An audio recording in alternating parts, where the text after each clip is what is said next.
भाइरासफ्रा virus जाजोब्बाय नायनो virus नाय माबायदि जादों जै बिदि जाबाय बेवहाय बिबार गैया फिथाइ गैया फुरा सेसखा फुरा प्रडाक्शन गैया ओमफ्राय लासैनो नै बिदि राननानै थैलाङो आरोखि बेबायदि जाबा मा उफाय खालामगोन उफाय गैया जुदि नोंथाङा मोजां मेडिसिन मोनाब्ला सेसखासै आरोखि दा बेनिखायनो आङो नोंथांमोननो मोनसे गोदान मोनसे मेडिसिन आङो लानानै फैदों बे मेडिसिनानो जाबाय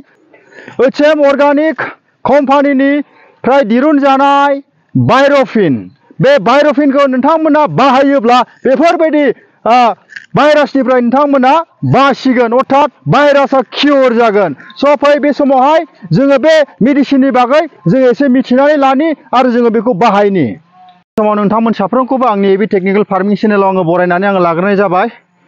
दा बे समाव आङो मोनसे गोदान भिडिअ लानानै फैदों बे भिडिअआ बिराद गोनांथार मोनसे भिडिअ दा बेनिखायनो बे भिडिअखौ जागायलांनि आं आसा खालामदों नोंथांमोना रावबो भिडिअखौ नायजोबालासे थानाय नङा स्किप खालामनाय नङा दा बे भिडिअआनो जाहैबाय नोंथांमोना कन्टेन्टआव नुखादों जे गोबां जायफ्रा बानलु आबादारि अर्थात बानलु खेथि मावदों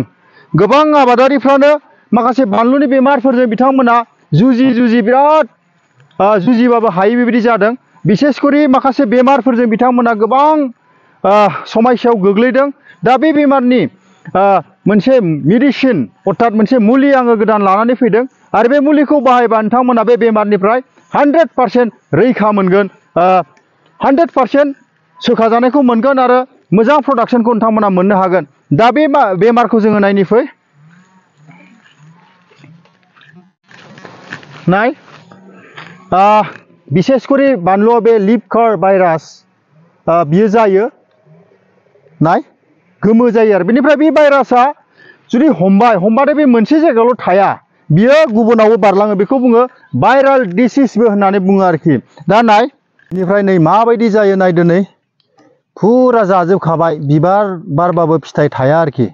सेस जाजोबखायो नाय बेनिफ्राय बियो गुबुनावबो बारदेरलाङो सनलाङो ओरैबो सनबाय नै बेबायदि बारदेरलांबाय थागोन आरो बेखौ बुंदों भाइराल डिसिज होननानैबो बेखौ बुङो आरोखि दा बेनिखायनो जाजेननायावनो बेखौ कियर खालामनो नांगौ नाय बे बायर'फिना जाहैबाय बे 100% अर्गानिक बेवहाय खुनु टक्सिन गैया बेयो टक्सिन फ्रि प्रडाक्ट बेनिफ्राय बेवहाय जोङो जिखुनु आबादावनो मैगङावनो जोङो बेखौ होनो हायो दा बेवहाय टारगेट क्रप्सआ जाहैबाय चिलि फान्थाव बिलाथि आलु मुदुमफुल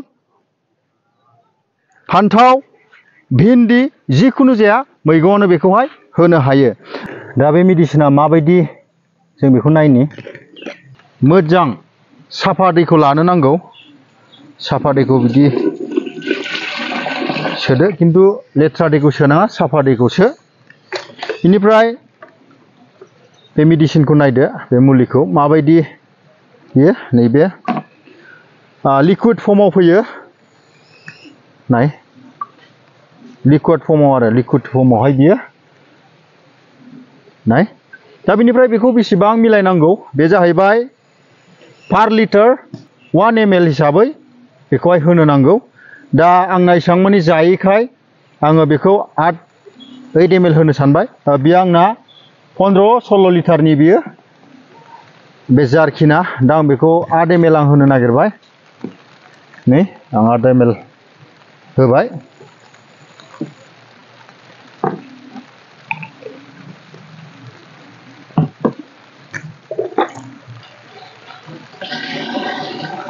ml आङो लगायबाय आरो बे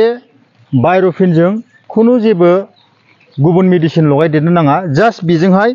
स्टिकार अर्थात आटाखौल' बेजों लगायदेरनानै स्प्रे खालामनो नांगौ आरोखि